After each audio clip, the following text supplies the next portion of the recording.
ও বৌমা, কিছু বলছেন মা? হ্যাঁ বলছিলাম, মালতী দিদির সাথে কথা বলতে বলতে ছাদে গেলাম জামা কাপড় তুলতে, আর ওখানেই ফোনটা ভুলে চলে এসেছি। আর মেঘটা যা অন্ধকার করে আসছে, মনে হচ্ছে এক্ষুনি বৃষ্টি নামবে। তুমি একবার গিয়ে দেখে আসতে পারবে মা?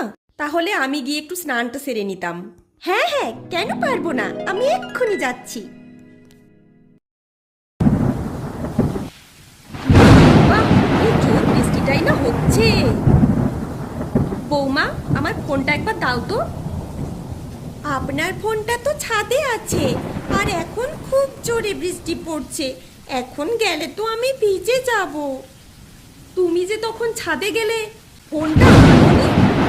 আপনি তো আমায় আনতে বলেননি মা, আপনি তো বলেছিলেন দেখে আসতে। তাই তো আমি দেখে এলাম, ছাদে একটা ইটের উপর ফোনটা নামানো আছে। হায় ভগবান!